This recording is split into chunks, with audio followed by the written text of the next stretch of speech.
Allez, on est de nouveau dans Au Practice avec. On a la chance d'être avec Mathieu Pavon et, chose exceptionnelle pour vous, il travaille le draw. Je suis sûr que ça vous intéresse et il y a peut-être quelques idées à prendre.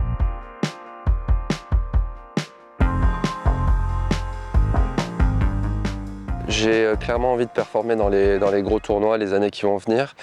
Et je sens qu'avoir qu'un seul sens de jeu, c'est bien, c'est performant, ça aide à me connaître où je vais manquer mes coups, prévoir un peu ce qui va se passer sur mon parcours. Mais je sens qu'il y a certaines situations où je suis vraiment obligé de devoir faire un effort sur cette trajectoire qui est le draw, qui n'est pas forcément la mienne et celle que je travaille le plus. Tu me parlais par exemple du 17 à Wentworth, là, le gros dogleg gauche, où on peut aller croquer le green en deux, voilà. Si jamais on sait faire la droite-gauche. Clairement, il y a des trous comme ça sur ces parcours qui sont difficiles avec des gros champs de joueurs, un trou numéro 4 de Wentworth, un trou numéro comme le 17, donc c'est vraiment des trous où il va falloir se forcer si on veut aller chercher peut-être un demi-point ou un point de plus sur une semaine, à se forcer à aller taper un sens de jeu plutôt de droite à gauche. Moi je travaille avec Jamie Goff qui est sud-africain, pareil qui est plutôt renommé dans le fade, beaucoup de joueurs de fade, mais qui m'a donné une super façon, qui me parle très bien moi de parler un draw. Donc bon, alors apprends-nous. C'est assez simple, on part déjà d'une posture opposée au fade qui va être plutôt un peu ouvert vers la gauche pour laisser sortir cette balle et la ramener. Là je vais faire un peu l'inverse, je vais m'installer en ayant un stance fermé, avec des épaules fermées, et ensuite je vais jouer avec une face qui est à gauche de mes lignes. Voilà. On ne va pas laisser cette face se faire prendre par les épaules. C'est une face qui reste à droite mais qui est à gauche de tes lignes de corps. Elle est légèrement à droite, voire neutre. On va aussi s'aider de la position de la balle dans le stance. Je vais la reculer légèrement parce que qui dit une balle plus à droite dans le stance, je vais la choper un peu plus tôt, une sortie de balle qui va être un peu plus sur la droite. Donc qui va vraiment fitter avec mon draw. Très bien. Après j'ai une petite sensation que je travaille beaucoup avec lui, qui m'est personnelle mais qui m'a parlé en fait à moi tout de suite. C'est que je vais avoir un backswing qui est assez similaire que celui de mon fade, moi qui est quelque chose de très neutre, voire extérieur et des mains assez hautes. Mais au lieu de conserver cette phase de club qui va rester vers le haut, la pointe va rester vers le ciel et la tenir pour un fade, je vais gentiment laisser tomber ses bras et laisser cette phase de club qui va venir vers le sol au moment de la frappe. Donc plutôt vers le sol, d'accord. Exactement. Plutôt vers le sol. Des lignes à droite, une balle un peu plus centrée.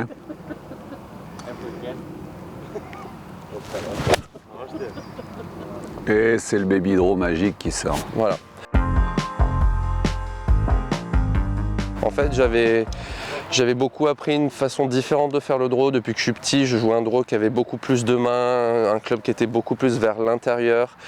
Et c'est vrai que j'avais du mal à contrôler ma courbe. Le niveau de courbe. Exactement. J'avais des fois des balles qui sortent trop à droite avec beaucoup de courbe, des balles qui sortent trop neutres.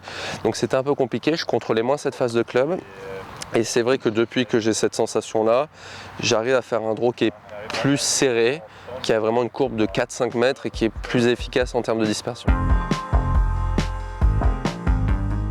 Est-ce qu'il y a un rayon de courbe raisonnable? Est-ce que tu considères qu'à 5 mètres de rayon de courbe, t'es bien? Est-ce que tu peux un peu plus? Comment ça se passe? Je trouve que c'est assez personnel. Ce qui est sûr, c'est que quand moi je bosse, j'essaie toujours d'exagérer les premières balles, partir sur une courbe qui est vraiment grande, que je sente vraiment que la balle va bouger, que ce soit pour un fade ou un draw, d'un gros montant de courbe, une grosse et belle courbe, parce que c'est comme ça que je ressens le mieux ce qui se passe dans mon swing.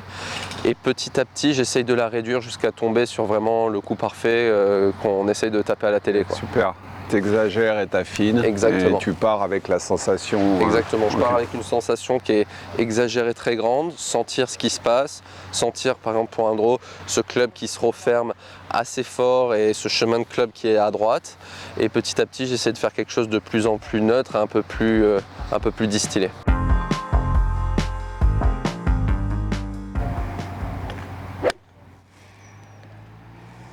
Est-ce que pour toi il y a des différences? Forcément il doit y en avoir un peu, il y a des différences d'épaisseur de niveau? Tu sens une lèche un peu plus fine ou pas plus que ça? Oui, alors ce qui est marrant, c'est qu'on pourrait se dire, parce que la balle est plus à droite, je vais être donc un peu plus direct, avoir plus de niveau, mais c'est vrai que cette face je pense, enfin ce club qui arrive un peu plus shallow, comme on dit, va prendre un niveau qui va être plus fin, plus long.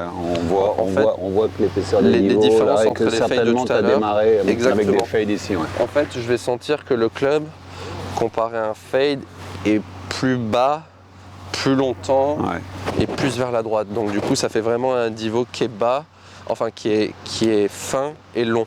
Comparé à un fade où je sens plus que c'est un coup un peu plus agressif pour moi, où je vais un peu rentrer dedans et après je vais sortir. Là c'est vraiment, je viens choper la balle très à plat et je l'accompagne en fait assez loin vers le sol.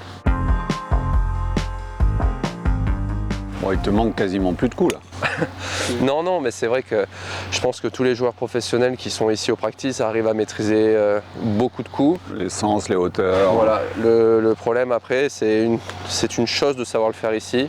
Et c'est en le perfectionnant ici qu'après on est capable de taper des super coups sur le tournoi. Et alors?